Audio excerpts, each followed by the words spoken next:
Hello students, today we will discuss the chapter number 10 that is Information Communication Technology जिसको हम ICT बोलते हैं the new direction of progress ना actually this chapter is related to computer. आप जो computer science में पढ़ते हो ये वहीं का चैप्टर है, but why it is given in a biology या हम साइंस में क्यों पढ़ रहे हैं इसको, बिकॉज आज हम हर फील्ड में आईसीटी का यूज़ करते हैं, तो you must have the knowledge about the ICT. That's why this chapter is given in a syllabus. आपको ये आईसीटी में तो आप पढ़ ही रहे हो, बट ये साइंस में भी पढ़ना है, क्योंकि अगर हमको कंप्यूटर का नॉलेज है तो हम बहुत सारी चीज़ें कर सकते हैं। हमारे पास एडवांस टेक्नोलॉजी का नॉलेज होना ईच एंड एवरी पर्सन को ज़रूरी है। आज मैं जो आपको वीडियो के थ्रू पढ़ा रही हूँ, इसका मतलब है हम ये सारी मॉडर्न टेक्नोलॉजी यूज़ कर रहे हैं, है ना। तो उसके लिए हर किसी को इसका नॉलेज हो, इसलिए ये आपके सिलेबस में दिया है। तो आप ऑलरेडी ये कंप्यूटर साइंस में पढ़ते ही हो।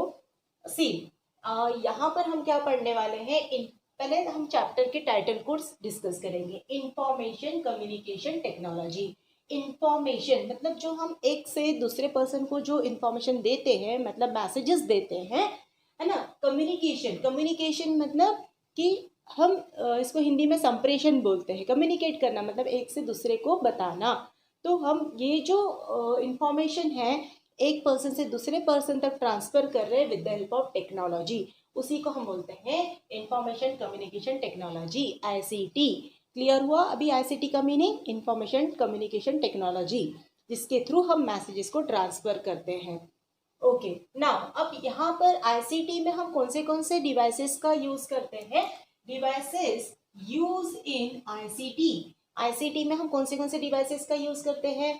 कंप्यूटर है ना। Computer, laptop, mobile, radio, TV, television set का यूज करते हैं। आप लोग बहुत सारे टेक्नोलॉजीज का यूज करते हो। ये हमारे कॉमन जो डिवाइसेस हैं जो हम आईसीटी में यूज करते हैं।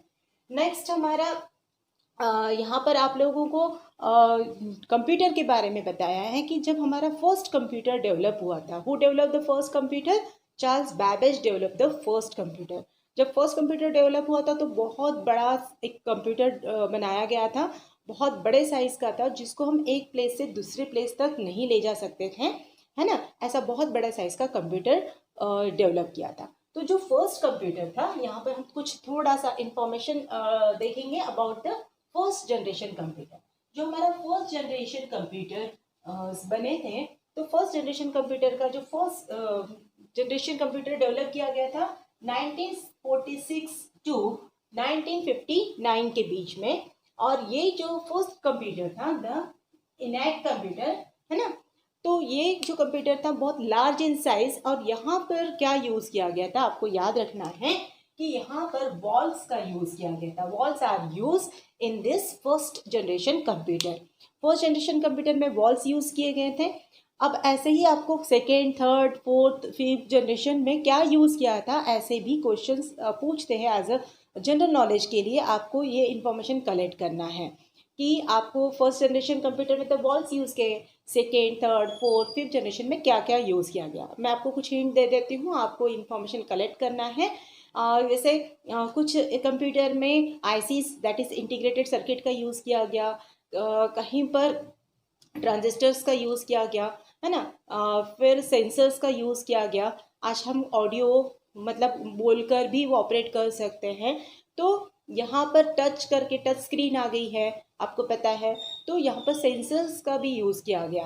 तो इस तरीके से आपको ये इंफॉर्मेशन कलेक्ट करना है कि फर्स्ट जनरेशन हम थोड़ा सा डिस्कस करेंगे, second, third, fourth, fifth generation. आपके बुक में फिफ्थ जनरेशन तक का बोला गया है कि आज हम फिफ्थ जनरेशन कंप्यूटर यूज़ कर रहे हैं, बट एक्चुअल में ये ओल्ड इंफॉर्मेशन है। आज के डेट में हम 10 जनरेशन और इसके और एडवांस भी आ चुके हैं, है ना, यूज़ कर रहे हैं। नाउ से कि फर्स्ट जनरेशन कंप्यूटर में वॉल्स यूज़ किए गए थे। अब इसके ये जैसे मैंने बताया कि बहुत बड़े साइज का था, इट इज़ वेरी डिफ़िकल्ट, मतलब इट इज़ डिफ़िकल्ट क्या, इम्पॉसिबल ही था उसको मूव करना, बिकॉज एक बहुत बड़ा साइज का था। देन इसमें कुछ ड्रॉबैक्स थे। क्या ड्रॉबैक्स थे? कि it consumes lot of electricity, बहुत ज़्यादा इलेक्ट्रिसिटी कंज्यूम करता था। हीट जनरेशन जो था वो बहुत ज़्यादा था, लॉट ऑफ हीट जनरेट होती थी इसमें। तो यहाँ पर पहले उसके लिए ऐसी मतलब एयर कंडीशनर की ज़रूरत पड़ती थी, कूलिंग एजेंट की ज़रूरत पड़ती थी उसको कूल करने के लिए। देन बहुत बार ये शट डाउन मेनी टाइम्स, मतलब बहुत बार शट डाउन हो जाता था, बीच में ही बंद हो जाता था। स्टार्ट करने में इसको बहुत टाइम कंज्यूम करता था। तो this are the some drawbacks of a first generation computer. अब ये सारे ड्रॉबैक्स को slowly slowly second, third, fourth, fifth generation में इसको रिड्यूस करते गए, है ना। पहले ये कंप्यूटर था जो रूम के साइज़ का था। दैन डेस्कटॉप कंप्यूटर्स आए, है ना, जिसको हम टेबल पे रख के यूज़ कर सकते थे। दैन उसके बाद में लैपटॉप का आ गए। दैन मोबाइल्स आ गए। मोबाइल में भी अब बहुत छोटे छोटे वर्जन्स आ गए। तो ये सारी इंफॉर्मेशन आपको कलेक्ट भी करना है, एक्स्ट्रा इंफॉर्मेशन। अब नेक्स्ट हम पढ़ेंगे कि working of computer. Working of computer मतलब कंप्यूटर कैसे वर्क करता है, ये कुछ जस्ट इंट्रोडक्शन है ना। तो यहाँ पर जब कंप्यूटर वर्क करता है तो हम वर्ड यूज करते हैं कंप्यूटर सिस्टम। जब हम वर्ड यूज करते हैं सिस्टम, है ना, सिस्टम जब हम वर्ड यूज करते हैं, सिस्टम का मतलब होता है कोई एक चीज का सिस्टम तो बन नहीं सकता। तो यहाँ तीन चीजें होती हैं कंप्यूटर सिस्टम में। एक होता है उसका इनपुट यूनिट, दूसरा होता है प्रोसेसर या प्रोसेसिंग यूनिट जिसको हम बोलते हैं, थर्ड होता है आउटपुट यूनिट। तो आपके बुक में इसका डायग्राम भी दिया हुआ है, आपको डायग्राम भी देखना है। इनपुट यूनिट्स मतलब the unit through which we input the data, है ना। जो भी डाटा हम इनपुट करते हैं वो होते हैं input devices. Input devices like keyboard जिससे हम टाइप करके डाटा इनपुट करते हैं। दैन माउस जिससे हम क्लिक करके इज़ अ पॉइंटिंग डिवाइस जिससे हम डाटा इनपुट कर सकते हैं, है ना। माउस है, कीबोर्ड है, ये इनपुट डिवाइसेस में आता है, मतलब जिससे डाटा हम क्या करते हैं कंप्यूटर में इनपुट करते हैं, ठीक है। तो इसमें और इनपुट डिवाइसेस में कुछ सीरीज आएगी, पहले फ्लॉपी आती थी, वो भी इनपुट आउटपुट दोनों में काम आती है, ठीक है।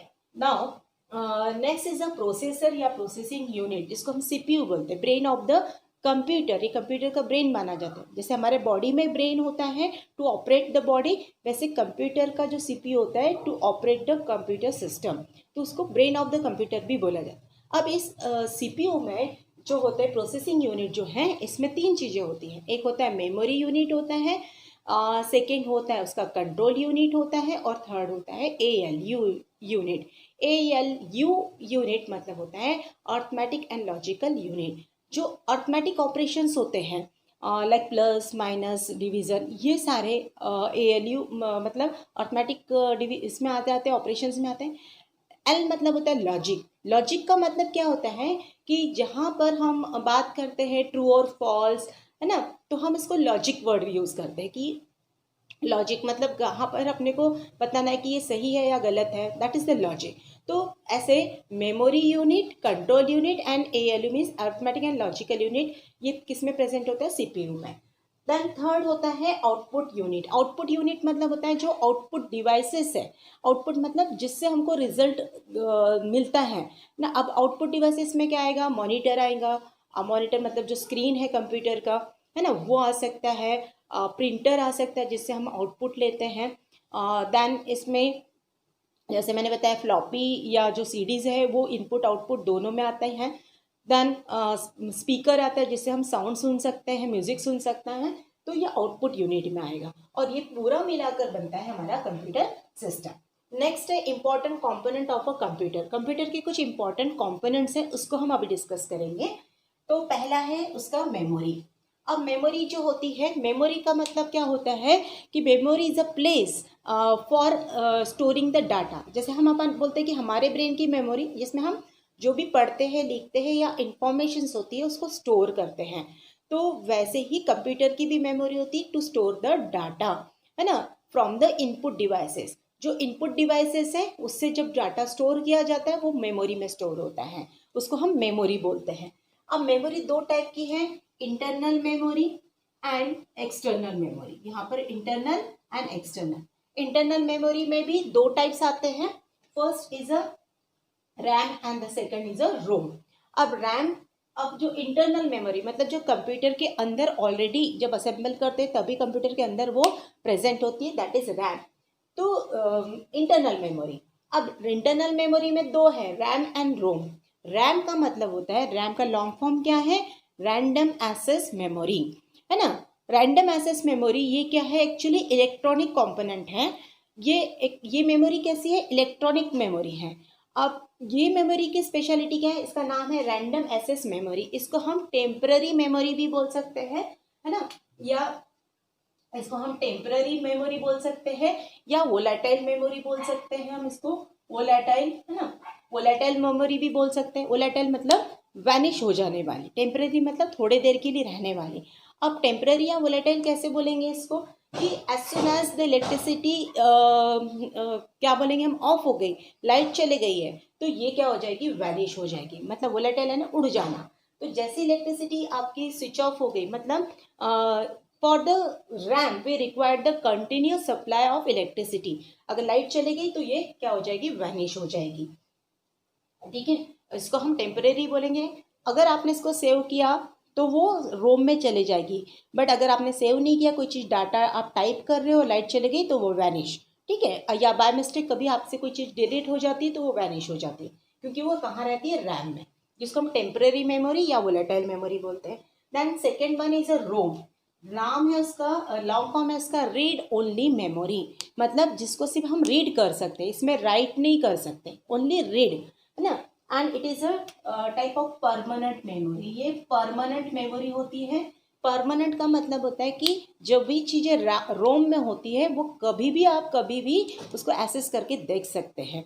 अब रैम और रोम का आपस में क्या कनेक्शन है, जब हम कोई चीज़ टाइप करते हैं with the help of keyboard और माउस से हम इनपुट करते हैं तो वो जाती है रैम में। अगर रैम हम वर्क कर रहे हैं वो रैम में है, बट जैसे ही हम उसको सेव या कंट्रोल एस दबाते हैं, मतलब सेव करते हैं, तो दिस रैम की जो मेमोरी है, मतलब जो डाटा है वो रोम में चले जाता है और वो परमानेंटली सेव हो जाता है, परमानेंट मेमोरी है। और फिर हम उसको कभी भी देख सकते हैं, लाइट भी चले गई तो भी वो रोम में रहेगा, और फिर हमने उसको 1 साल 2 साल या 10 साल के बाद भी ओपन करके देखा तो हमको डाटा दिखेगा, that is ROM. Then external memories में, मतलब जो एक्सटर्नली प्रोवाइड की जाती है, उसमें सीडी, डीवीडी, पेन ड्राइव, है ना, ऐसे बहुत सारे एडवांस अभी जो डिवाइसेस है वो सब आएंगे इसमें। देन है नेक्स्ट हमारा ऑपरेटिंग सिस्टम। नेक्स्ट है हमारा ऑपरेटिंग सिस्टम। ऑपरेटिंग सिस्टम मतलब जो कंप्यूटर को ऑपरेट करने में यूजर को हेल्प कर रहा है ना, कि operating system is this is a program which provide a help for the we can say the operation between the computer and the operator. जो कंप्यूटर या ऑपरेटर होता है, मतलब कंप्यूटर और ऑपरेटर के बीच में, या पर्सन जो उस पर वर्क कर रहा है उसके बीच में क्या कर रहा है, कम्युनिकेशन के लिए एक मीडिया है ऑपरेटिंग सिस्टम। तो ऑपरेटिंग सिस्टम ये कंप्यूटर और जो यूजर है या जो ऑपरेट करने वाला जो पर्सन है उसके बीच में कम्युनिकेशन का एक मीडिया है। तो यहाँ पर जो डॉस है is very important. Operating system बहुत सारी टाइप की होती है, one of them is DOS. DOS का लॉन्ग फॉर्म है डिस्क ऑपरेटिंग सिस्टम, इसके बगैर हमारा कंप्यूटर चल ही नहीं सकता। विंडोज भी आती है इसमें, है ना। तो DOS is very important, disk operating system. Then next है हमारा program. Program is, what is program actually? A program is a group of commands given to a computer. ये प्रोग्राम जो है ये सॉफ्टवेयर का पार्ट है। प्रोग्राम मतलब a group of commands given to a computer. जो एक ग्रुप है कमांड्स का जो हम कंप्यूटर को देते हैं उसको बोलते हैं प्रोग्राम ना। कोई भी प्रोग्राम एक सॉफ्टवेयर का पार्ट होता है। सॉफ्टवेयर और हार्डवेयर हम बाद में डिस्कस करेंगे। और तो ये एक ग्रुप ऑफ कमांड है जो हम कंप्यूटर को देते हैं, जिससे कोई भी जो प्रोग्राम हम बनाते हैं, जिससे कोई एक हमको चीज़ को यूज़ करना है तो हम उसके लिए एक प्रोग्राम बनाते हैं और फिर वो रन होता है। देन डाटा एंड, नेक्स्ट हमारा है data and information. Data and information मतलब क्या? जैसे data is information, data and information की बात करें तो what is data? Data is information in its raw या अनप्रोसेस्ड फॉर्म में। जो डाटा होता है, what is mean by data here? Data मतलब it is a raw unprocessed form. जो भी हम डाटा, बार बार हम वर्ड यूज कर रहे हैं, डाटा मतलब हम डाटा ने क्या, वो इंफॉर्मेशन, बट वो इंफॉर्मेशन कैसी, रॉ इंफॉर्मेशन, जो अभी हम सिर्फ उसमें इंफॉर्मेशन डाल रहे हैं, बाद में हम उस पर प्रोग्राम बना के फिर उसको रन करते हैं। तो रॉ या अनप्रोसेस, जिसमें कोई प्रोसेस नहीं हुई है, वो इंफॉर्मेशन हमको बोलते हैं डाटा, है ना। जैसे कि मैंने डाला 2 + 2, तो 2+2 ये डाटा डाला और प्रोसेस या अनप्रोसेस है, अभी प्रोसेसिंग हुई क्या, नहीं, बट प्रोसेस होने के बाद इसका रिजल्ट क्या मिलेगा हमको, 2+2 4। तो कंप्यूटर जो 4 रिजल्ट देगा वो प्रोसेसिंग के बाद में देगा, और जो प्रोसेसिंग के पहले हम जो डाटा डाल रहे हैं, जो इनपुट डिवाइस से डाला जाता है, वो कैसा रहता है, रॉ या अनप्रोसेस। ओके, तो आज हम बस इतना ही देखेंगे। नेक्स्ट पार्ट में हम लोग हार्डवेयर एंड सॉफ्टवेयर के बारे में डिस्कस करेंगे।